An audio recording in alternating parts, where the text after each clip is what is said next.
Good morning प्यारे बच्चों।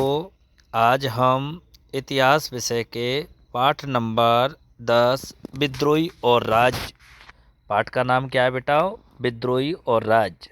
1857 का आंदोलन और उसके व्याख्यान। 1857 का आंदोलन और उसके व्याख्यान। प्यारे बेटाओ, 10 मई 1857 को मेरठ छावनी में दोपहर बाद पैदल सेना ने विद्रोह कर दिया। 10 मई 1857 को मेरठ छावनी में दोपहर बाद पैदल सेना ने विद्रोह कर दिया। मेरठ कहाँ है बेटाओ? उत्तर प्रदेश में। उसके बाद घुड़सवार सेना ने बगावत की। 11 मई 1857 को घुड़सवार सेना ने दिल्ली पहुंचकर मुगल सम्राट बहादुर शाह जफर से विद्रोह का नेतृत्व करने की गुजारिश की। 11 मई 1857 को घुड़सवार सेना दिल्ली पहुंच गई और मुगल सम्राट बहादुर शाह जफर से विद्रोह का नेतृत्व करने की गुजारिश की, जिससे बादशाह ने और कोई विकल्प न पाकर स्वीकार कर लिया। इस प्रकार विद्रोह ने मुगल बादशाह के साथ वैधता हासिल कर ली।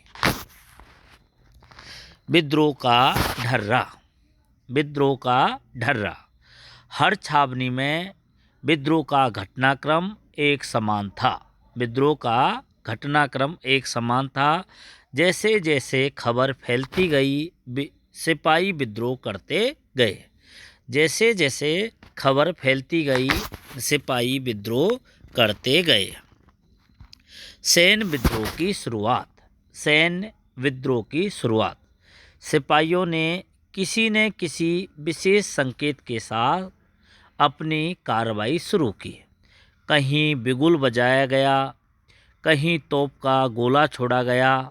सबसे पहले शस्त्रागारों को लूटा गया।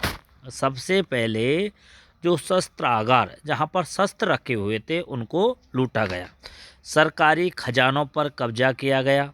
सरकारी खजानों पर कब्जा किया गया। सरकारी दफ्तर, जेल, टेलीग्राफ दफ्तर, रिकॉर्ड रूम, बंगलों पर हमला किया गया। विद्रोह में आम लोगों के भी शामिल होने से विद्रोह में आम लोगों के शामिल होने से बड़े शहरों में साहूकार तथा अमीरों पर भी हमले हुए, क्योंकि आम जनता उन्हें अंग्रेजी शासन का वफादार और पिट्ठू मानती थी। विद्रोह में आम लोगों के शामिल हो जाने से बड़े शहरों में साहूकारों तथा अमीरों पर भी हमला हुए, क्योंकि आम जनता उन्हें अंग्रेजी शासन का वफादार और पिट्ठू मानती थी। संचार के माध्यम। संचार के माध्यम। अलग अलग जगह पर विद्रोह के ढर्रे में समानता की बजाय आंशिक रूप से उसकी योजना और समन्वय निहित थी।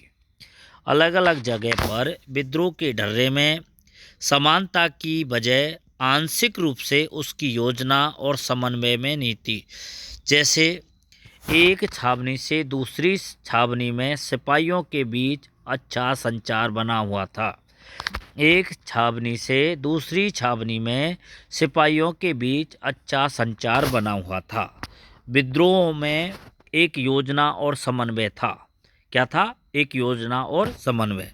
रात में सिपाहियों की पंचायतें जुड़ती थी, उनमें सामूहिक रूप से फैसले लिए जाते थे। रात में सिपाहियों की पंचायतें जुड़ती, उनमें सामूहिक रूप से फैसले लिए जाते। सिपाही अपने विद्रोह के कर्ता धर्ता स्वयं ही थे। सिपाही अपने विद्रोह के कर्ता धर्ता स्वयं ही थे। जब वे एकत्र होते, अपने भविष्य के बारे में फैसले लेते थे। नेता और अन्यायी। नेक्स्ट टॉपिक है बेटाओ, नेता और अन्यायी। अंग्रेजों से मुकाबला करने के लिए नेता और संगठन का होना अति आवश्यक है। अंग्रेजों से मुकाबला करने के लिए नेता और संगठन का होना अति आवश्यक था। विद्रोहियों ने कई बार ऐसे लोगों की शरण ली जो अंग्रेजों से पहले नेताओं की भूमिका निभाते थे। जैसे दिल्ली में मुग़ल सम्राट बहादुर शाह जफ़र। दिल्ली में कौन था? बहादुर शाह जफ़र। कानपुर में नाना साहेब। कानपुर में नाना साहेब। झांसी में रानी लक्ष्मीबाई। झांसी में रानी लक्ष्मीबाई। बिहार में जमींदार कुंवर सिंह। बिहार में जमींदार कुंवर सिंह। लखनऊ में नवाब के बेटे ब्रिजेश कद्र को अपना नेता घोषित किया गया। लखनऊ में किसको बेटा हो? नवाब के बेटे ब्रिजेश कद्र को। इन लोगों ने दबाव में अन्य विकल्प न होने पर नेतृत्व स्वीकार कर लिया। आम जनता द्वारा भी नेतृत्व किया गया था। जैसे बहुत सारे धार्मिक नेता तथा शंभु पैगंबर प्रचारक भी ब्रिटिश राज को ख़त्म करने की अलख जगा रहे थे। आम जनता द्वारा भी नेतृत्व किया गया। जैसे बहुत सारे धार्मिक नेता शंभु पैगंबर प्रचारक भी ब्रिटिश राज को ख़त्म करने की अलख जगा रहे थे। स्थानीय नेताओं। उत्तर प्रदेश के बड़ौद परगने में शाहमल तथा छोटा नागपुर में आदिवासी कोल का नेतृत्व गोनू नामक व्यक्ति ने किया। बड़ौद में किसने किया? शाहमल ने। बड़ौद कहाँ है? उत्तर प्रदेश में। छोटा नागपुर में जो आदिवासी कोल का नेतृत्व किसने किया था? गोनू नामक व्यक्ति ने। अफवाहें और भविष्यवाणियाँ। टॉपिक क्या है बेटाओ? अफवाहें और भविष्यवाणियाँ। 1857 के विद्रोह के समय में तरह तरह की अफवाहें और भविष्यवाणियों ने जनता को ब्रिटिश शासन के विरुद्ध उठ खड़ा होने को उकसाया। विद्रोह के समय तरह तरह की अफवाहों और भविष्यवाणियों ने जनता को ब्रिटिश शासन के विरुद्ध खड़े होने को उकसाया। नंबर 1, कारतूसों में गाय और सुअर की चर्बी लगे होने की बात से सिपाहियों को भड़काना।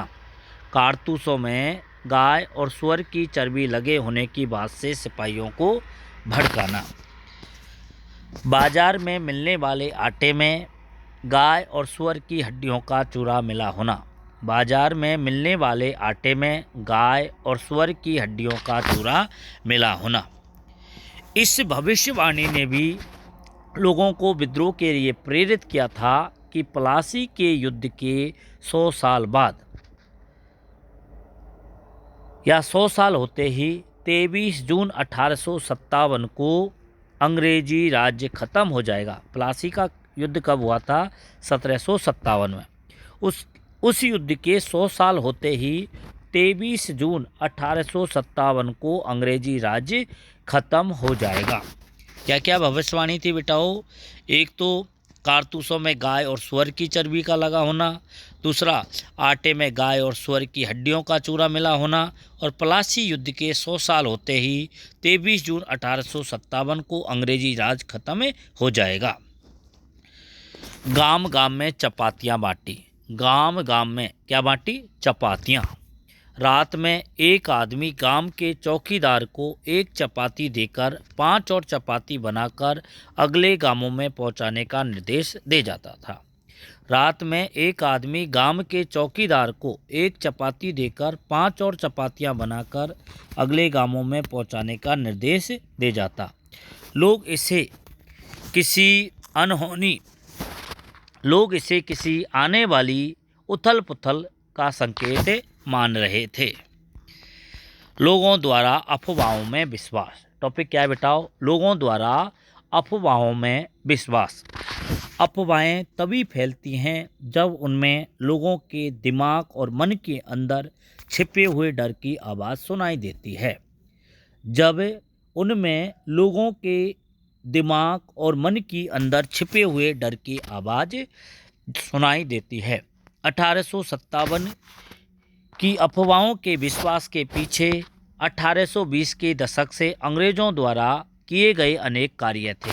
जैसे सती प्रथा को गैर कानूनी घोषित करना। सती प्रथा को गैर कानूनी घोषित करना एवं विधवा विवाह को कानूनी जामा पहनाना। विधवा विवाह को कानूनी जामा पहनाना। अंग्रेजी माध्यम के स्कूल, कॉलेज, विश्वविद्यालय खोलना। अंग्रेजी माध्यम के स्कूल, कॉलेज, विश्वविद्यालय खोलना, शासकीय कमजोरियों और दत्तकता को अवैध घोषित करके अंग्रेजों द्वारा अवध, झांसी, सतारा तथा अन्य रियासतों को कब्जे में लेना, शासकीय कमजोरी और दत्तकता को अवैध घोषित करके अंग्रेजों द्वारा अवध, झांसी, सतारा तथा अन्य रियासतों को कब्जे में लेना तथा अंग्रेजी ढंग को शासन व्यवस्था लागू करना, सामाजिक धार्मिक रीति रिवाजों में दखल देना, सामाजिक धार्मिक रीति रिवाजों में दखल देना, नई भू राजस्व व्यवस्था लागू करना, नई भू राजस्व व्यवस्था लागू करना, ईसाई प्रचारकों द्वारा हिंदू और मुस्लिम दोनों धर्मों के विरुद्ध अनर्गल प्रचार करना, ईसाई प्रचारकों द्वारा हिंदू और मुस्लिम दोनों धर्मों के विरुद्ध अनर्गल प्रचार करना। इन कार्यों नीतियों से लोगों में यह भय व्याप्त हो गया था कि अंग्रेज भारत में ईसाई धर्म फैलाना चाह रहे हैं, अंग्रेज भारत में ईसाई धर्म फैलाना चाह रहे हैं। इसलिए उन्होंने अफवाहों तथा भविष्यवाणियों को ज़्यादा महत्व दिया। अवध में विद्रोह। सन 1801 से अवध में सहायक संधि थोपी गई थी। सहायक संधि अवध पर कब थोपी गई थी? 1801 में, जिसके कारण नवाब की शक्ति कमज़ोर होती गई। तालुकदारों, विद्रोही मुखिया नवाब के नियंत्रण में नहीं रहे। तालुकदार और विद्रोही मुखिया नवाब के नियंत्रण में नहीं रहे। 1850 के दशक की शुरुआत तक भारत के अधिकांश हिस्सों पर अंग्रेजों को जीत हासिल हो गई। मराठा भूमि, दुआब, पंजाब, बंगाल सब अंग्रेजों के कब्जे में थे। 1856 में अवध को भी औपचारिक रूप से ब्रिटिश साम्राज्य का अंग घोषित कर लिया। 1856 में अवध को भी औपचारिक रूप से ब्रिटिश साम्राज्य का अंग घोषित कर लिया। बेटा इम्पोर्टेंट डेट है, 1856 में अवध को ब्रिटिश साम्राज्य का अंग घोषित कर लिया। अवध के बारे में लॉर्ड डलहौजी ने कहा था कि यह एक चेरी का फल है जो हमारे मुंह में आकर गिरेगा। ये किस रियासत के बारे में कहा था? अवध के रियासत में। तो अंग्रेज़ों ने 1856 में अवध को ब्रिटिश साम्राज्य का अंग घोषित कर दिया। देह से जान जा चुकी थी, देह से जान जा चुकी थी। डलहौजी द्वारा अवध के नवाब वाजिद अली शाह पर कुशासन और अलोकप्रियता का आरोप लगाकर उन्हें गद्दी से हटाकर कलकत्ता भेज दिया गया था। देह से जान जा चुकी थी। डलहौजी द्वारा अवध के नवाब वाजिद अली शाह पर कुशासन यानी बुरा शासन, अलोकप्रियता यानी ज़्यादा लोकप्रिय नहीं है का आरोप लगाकर उन्हें गद्दी से हटाकर कहाँ भेज दिया? कलकत्ता। कलकत्ता वर्तमान में पश्चिम बंगाल की राजधानी है। लेकिन वाजिद अली शाह अलोकप्रिय नहीं थे, बल्कि वे क्या थे? लोकप्रिय थे। वाजिद अली शाह क्या थे? लोकप्रिय थे। इसलिए जब नवाब को लखनऊ से कानपुर ले जाया जा रहा था, जब नवाब को लखनऊ उत्तर प्रदेश की राजधानी से कानपुर ले जाया जा रहा था, तो बहुत सारे लोग उनके पीछे विलाप करते हुए, विलाप यानी रोते हुए कानपुर तक गए। नवाब के निष्कासन, दुख और अपमान का एहसास हुआ। नवाब के निष्कासन, दुख और अपमान का एहसास हुआ। नवाब के हटाए जाने से दरबार और उसकी संस्कृति खत्म हो गई। संगीतकारों, नर्तकों, कवियों, कारीगरों, बावर्चियों, नौकरों, सरकारी कर्मचारियों और बहुत सारे लोगों की रोजी रोटी चली गई। नेक्स्ट टॉपिक है फिरंगी राज का आना तथा एक दुनिया की समाप्ति। फिरंगी राज का आना तथा एक दुनिया की समाप्ति। अवध में विभिन्न प्रकार की पीड़ाओं से राजकुमार, तालुकदार, किसान, सिपाही एक दूसरे से जुड़ गए थे। अवध में विभिन्न प्रकार की पीड़ाओं से राजकुमार, तालुकदार, किसान और सिपाही एक दूसरे से जुड़ गए थे। वे सभी फिरंगी राज के आगमन को विभिन्न अर्थों में एक दुनिया की समाप्ति के रूप में देखने लगे थे। वे सभी फिरंगी राज के आगमन को विभिन्न अर्थों में एक दुनिया की समाप्ति के रूप में देखने लगे थे। अंग्रेजी सत्ता की स्थापना से सभी के सामने संकट पैदा हो गया था। अंग्रेजी सत्ता की स्थापना से सभी के सामने संकट पैदा हो गया था। तालुकदारों की शक्ति को नष्ट करने के लिए उन्हें जमीन से बेदखल किया गया। तालुकदारों की शक्ति को नष्ट करने के लिए उन्हें जमीन से बेदखल किया गया। उनकी सेना और किले नष्ट कर दिए। सेना और किले नष्ट कर दिए। किसानों पर कर का बोझ बहुत ज़्यादा लाद दिया गया, यानी किसानों पर ज़्यादा से ज़्यादा टैक्स लाद दिया गया। दस्तकारों, कारीगरों के सामने जीवन यापन का संकट पैदा हो गया, यानी जीवन यापन का संकट पैदा हो गया, क्योंकि अंग्रेजी माल के आने से उनकी रोजी रोटी छिन गई थी। क्योंकि अंग्रेजी माल के आने से उनकी रोजी रोटी छिन गई।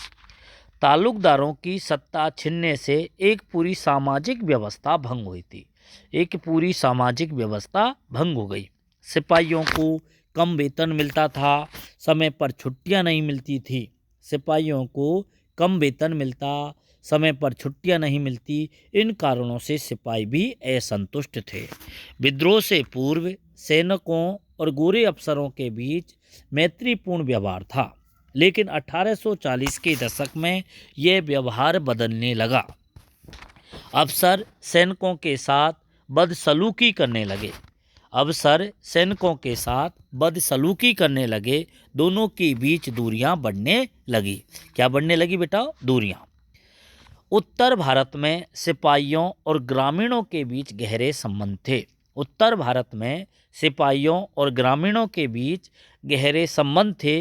इन संबंधों से जन विद्रोह के रूप में रंग पर गहरा असर पड़ा। विद्रोही क्या चाहते थे? विद्रोही क्या चाहते थे? विद्रोहियों के कुछ इस्ताहारों, घोषणाओं से हमें विद्रोहियों के बारे में थोड़ी जानकारी प्राप्त होती है। विद्रोहियों क्या चाहते थे, इसकी जानकारी हमें किससे होती है? इस्ताहारों या घोषणाओं से। वह इस प्रकार हैं। नंबर 1, एकता की कल्पना। नंबर 1, एकता की कल्पना। 1857 में विद्रोहियों द्वारा जारी की गई घोषणाओं में जाति या धर्म का भेद किए बिना आम आदमी का आह्वान किया जाता। बहादुर शाह जफर के नाम से जारी घोषणा में मोहम्मद और महावीर दोनों की दुआई देते हुए आम जनता को विद्रोह में शामिल होने के आह्वान किया गया। एकता की कल्पना। 1857 में विद्रोहियों द्वारा जारी की गई घोषणाओं में जाति या धर्म का भेद किए बिना आम आदमियों का आह्वान किया जाता। बहादुर शाह जफर के नाम से जारी घोषणा में मोहम्मद और महावीर दोनों की दुआई देते हुए आम जनता को विद्रोह में शामिल होने के आह्वान किया गया। 25 अगस्त 1857 को जारी की गई आजमगढ़ घोषणा इसका उदाहरण है। पूछ जाता है बेटा, आजमगढ़ घोषणा कब हुई थी? 25 अगस्त 1857 को। आजमगढ़ घोषणा कब हुई थी? 25 अगस्त 1857 को। दूसरा है उत्पीड़न के प्रतीकों के खिलाफ। उत्पीड़न के प्रतीकों के खिलाफ। विद्रोहियों द्वारा की गई घोषणाओं में उन सब चीज़ों की खिलाफत की जा रही थी। विद्रोहियों द्वारा की गई घोषणा में उन सब चीज़ों की खिलाफत की जा रही थी जो ब्रिटिश राज से संबंधित थी। जो किससे थी? ब्रिटिश राज से। विद्रोही नेताओं का मानना था कि अंग्रेज़ों पर विश्वास नहीं किया जा सकता। अंग्रेज़ों पर विश्वास नहीं किया जा सकता। लोगों को इस बात के लिए प्रेरित किया गया कि वे इकट्ठे होकर अपने रोजगार, धर्म, इज्जत और अस्मिता के लिए लड़ें। अपने रोजगार, धर्म, इज्जत और अस्मिता के लिए लड़ें। यह व्यापक सार्वजनिक भलाई की लड़ाई होगी। यह व्यापक सार्वजनिक भलाई की लड़ाई होगी। बहुत जगहों पर अंग्रेजों के विरुद्ध विद्रोह उन तमाम ताकतों के खिलाफ हमले का रूप धारण कर लेता जिन्हें अंग्रेजों का हिमायती या जनता का उत्पीड़क माना जाता। गांवों में सूदखोरों के बही खाते जला दिए गए। गांवों में सूदखोर यानी जो ब्याज वसूलते थे उनके बही खाते जला दिए गए। उन्हीं के घरों में तोड़फोड़ की गई। उनके घरों में तोड़फोड़ की गई। इससे स्पष्ट होता है कि विद्रोही तमाम उत्पीड़कों के खिलाफ थे। विद्रोही तमाम उत्पीड़कों के खिलाफ थे। ऊंच नीच के परंपरागत सोपानों को खत्म करना चाहते थे। ऊंच नीच के परंपरागत सोपानों को खत्म करना चाहते थे। तीसरा पॉइंट है बेटाओ, वैकल्पिक सत्ता की तलाश। वैकल्पिक सत्ता की तलाश। ब्रिटिश शासन ध्वस्त हो जाने के बाद दिल्ली, कानपुर, लखनऊ में विद्रोहियों द्वारा एक प्रकार की सत्ता और शासन संरचना स्थापित करने का प्रयास किया गया। दिल्ली, लखनऊ, कानपुर में विद्रोहियों द्वारा एक प्रकार की सत्ता और शासन संरचना को स्थापित करने का प्रयास किया गया। उनकी इन कोशिशों से हमें ज्ञात होता है कि वे 18वीं शताब्दी से पूर्व की सत्ता स्थापित करना चाहते थे। वे 18वीं शताब्दी से पूर्व की सत्ता स्थापित करना चाहते थे। विद्रोही 18वीं सदी के मुगल जगत से प्रेरणा ले रहे थे। किससे प्रेरणा ले रहे थे? मुगल जगत से। यह जगत उन तमाम चीज़ों का प्रतीक बन गया जो उनसे छिन चुकी थी। विद्रोहियों द्वारा स्थापित शासन संरचना का प्राथमिक उद्देश्य था युद्ध की आवश्यकताओं को पूरा करना। युद्ध की आवश्यकताओं को पूरा करना। लेकिन अधिकांश मामलों में ये अंग्रेजों का मुकाबला करने में असफल सिद्ध हुई। अंग्रेजों के खिलाफ अवध में विद्रोह सबसे अधिक समय तक चला। क्लियर रहता है बेटाओ, अंग्रेजों के खिलाफ सबसे अधिक समय तक विद्रोह कहाँ चला था? तो कहाँ चला बेटाओ? अवध। आंसर क्या हो गया बेटाओ? अवध। नेक्स्ट पॉइंट है बेटाओ दमन। जो 1857 का विद्रोह हुआ उसका दमन कैसे हुआ? तो पॉइंट नंबर 4 दमन। अंग्रेजों को इस विद्रोह को दबाने में बहुत ताकत का प्रयोग करना पड़ा। किसका? ताकत का। जैसे मई जून 1857 में कई कानून पारित किए गए, यानी कई कानून बनाए। मई जून 1857 में कई कानून पारित किए गए जिनके आधार पर संपूर्ण उत्तर भारत में मार्शल लॉ लागू किया गया। उत्तर भारत में मार्शल लॉ यानी सैनिक कानून लागू किए। फौजी अफसरों के अलावा आम अंग्रेजों को भी हिंदुस्तानियों को सजा देने का हक दे दिया गया। फौजी अफसरों के अलावा आम अंग्रेजों को भी हिंदुस्तानियों को सजा देने का हक दे दिया गया। कानून और मुकदमे की साधारण प्रक्रिया बंद कर दी गई। कानून मुकदमे की साधारण प्रक्रिया बंद कर दी गई और यह स्पष्ट कर दिया गया कि विद्रोह की केवल एक ही सजा हो सकती है। विद्रोह की केवल एक ही सजा हो सकती है, सजाए मौत। क्या हो सकती है? सजाए मौत। मौत के अलावा कोई सजा नहीं है। नए कानूनों, ब्रिटेन से मंगाई गई नई सैनिक टुकड़ियों की मदद से विद्रोह को कुचलने का काम शुरू किया गया। नए कानूनों, ब्रिटेन से मंगाई गई नई सैनिक टुकड़ियों की मदद से 1857 के विद्रोह को कुचलने का काम शुरू किया। अंग्रेजों ने सैनिक ताकत के प्रयोग के अतिरिक्त उत्तर प्रदेश के भूस्वामियों की ताकत को कुचलने के लिए कूटनीति अपनाई। उन्होंने बड़े जमींदारों को आश्वासन दिया।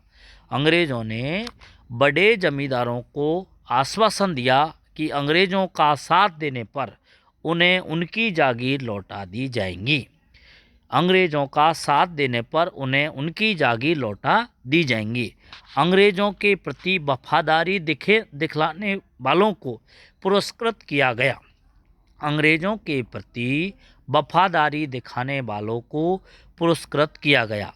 विद्रोह करने वाले जमींदारों से उनकी ज़मीन छीन ली गई। विद्रोह करने वाले जमींदारों से उनकी ज़मीन छीन ली गई। विद्रोह की छवियाँ। नेक्स्ट टॉपिक है बेटाओ, विद्रोह की छवियाँ क्या थीं। ब्रिटिश अखबारों पत्रिकाओं में इस विद्रोह की जो कहानियाँ छपी हैं, उनमें सैनिक विद्रोहियों द्वारा की गई हिंसा को बड़े लोमहर्षक शब्दों में छापा गया। ये कहानियाँ ब्रिटेन की जनता की भावनाओं को भटकाती थी। जो अखबार में, पत्र पत्रिका में जो कहानियाँ छपी थी, वो ब्रिटेन की जनता की भावनाओं को भड़काती थी तथा प्रतिशोध और सबक सिखाने की मांगों को हवा देती थी सबक सिखाने की मांगों को हवा देती। समस्त उपलब्ध तथ्यों के आधार पर विद्रोहियों की निम्नलिखित छवियां उभरती हैं। नंबर 1, रक्षकों का अभिनंदन। रक्षकों का अभिनंदन। अंग्रेजों ने विद्रोह के जो चित्र बनाए थे, वे 2 प्रकार के हैं। अंग्रेजों ने विद्रोह के जो चित्र बनाए हैं, वो 2 प्रकार के हैं। कुछ में अंग्रेजों को बचाने और विद्रोहियों को कुचलने वाले अंग्रेज नायकों का गुणगान किया गया है। कुछ में अंग्रेजों को बचाने और विद्रोहियों को कुचलने वाले अंग्रेज नायकों का गुणगान किया गया है। कुछ चित्रों में यह दिखाया गया है कि अब ब्रिटिश सत्ता और नियंत्रण बहाल हो चुका है।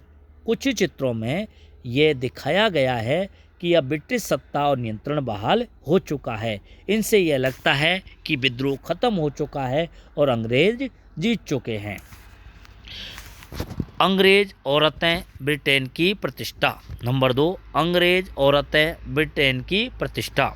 भारत में औरतों और बच्चों के साथ हुई हिंसा की कहानियों को पढ़कर, भारत में अंग्रेजी औरतों और बच्चों के साथ हुई हिंसा की कहानियों को पढ़कर ब्रिटेन की जनता प्रतिशोध और सबक सिखाने की मांग करने लगी।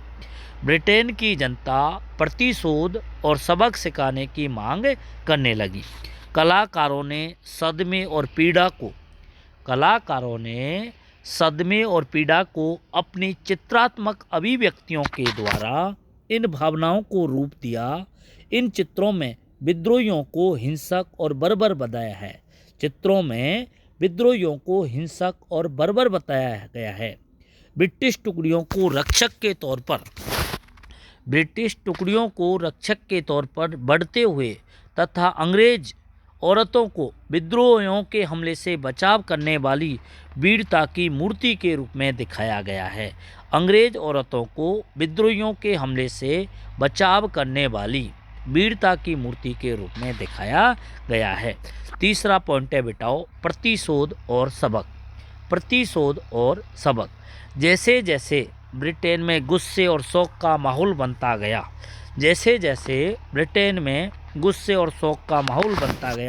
वैसे वैसे लोगों में प्रतिशोध और सबक सिखाने की मांग जोर पकड़ने लगी।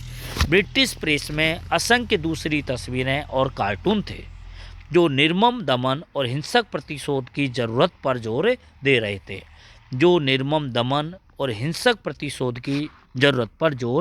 रहे थे। नेक्स्ट है दहशत यानी डर का प्रदर्शन। प्रतिशोध और सबक सिखाने के लिए विद्रोहियों को खुले में फांसी पर लटकाया गया। तोपों के मुहाने पर बांधकर उड़ाया गया, जिससे लोगों में दहशत फैले। इन सजा की तस्वीरें आम पत्र पत्रिकाओं द्वारा दूर दूर तक पहुंचाई गई, जिससे ब्रिटिश शासन की अपराजिता में लोगों का विश्वास पैदा हो सके। नंबर 5, दया के लिए कोई जगह नहीं। गवर्नर जनरल लॉर्ड कैनिंग द्वारा नरमी के सुझाव पर उसका मजाक उड़ाया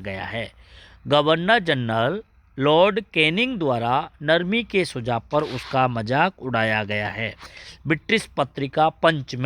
ब्रिटिश पत्रिका जिसका नाम है पंच में उसका कार्टून छापा गया, जिसमें कैनिंग को एक भव्य बुजुर्ग के रूप में दिखाया गया है।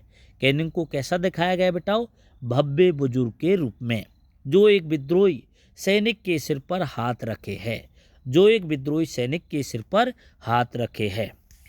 नंबर 6, राष्ट्रवादी दृश्य कल्पना। राष्ट्रवादी दृश्य कल्पना। 20वीं सदी में राष्ट्रवादी आंदोलन को इस 1857 के घटनाक्रम से काफ़ी प्रेरणा मिली। 20वीं सदी में राष्ट्रवादी आंदोलन को इस 1857 के घटनाक्रम से काफ़ी प्रेरणा मिली। इसको प्रथम स्वतंत्रता संग्राम के रूप में याद किया जाता है। 1857 की क्रांति को प्रथम स्वतंत्रता संग्राम के रूप में याद किया जाता है, जिसमें देश के हर तबके के लोगों ने साम्राज्यवाद के खिलाफ लड़ाई लड़ी थी। जिसमें देश के हर तबके के लोगों ने साम्राज्यवाद के खिलाफ लड़ाई लड़ी थी। इतिहास लेखन की भांति कला और साहित्य ने भी 1857 की याद को जीवित रखा था।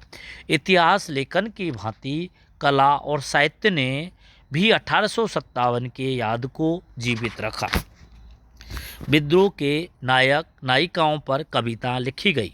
विद्रोह के नायक और नायिकाओं पर कविताएं लिखी गई। उन्हें वीर योद्धा के रूप में चित्रित किया। उन्हें वीर योद्धा के रूप में चित्रित किया गया। सुभद्रा कुमारी चौहान द्वारा रचित कविता खूब लड़ी मर्दानी वे तो झांसी वाली रानी थी। खूब लड़ी मर्दानी वे तो झांसी वाली रानी थी। इसके रचयिता, इस कविता के रचयिता कौन है? सुभद्रा कुमारी चौहान। बेटाओ वेरी वेरी इंपॉर्टेंट क्वेश्चन है, आप इस पर फोकस दीजिए बेटाओ। खूब लड़ी मर्दानी वे तो झांसी वाली रानी थी द्वारा रचित कविता के लेखिका कौन है? सुभद्रा कुमारी चौहान। आज भी हमें जोश भर देती है। इसके अतिरिक्त भारतीय राष्ट्रवादी चित्रों ने हमारी राष्ट्रवादी कल्पना को साकार किया।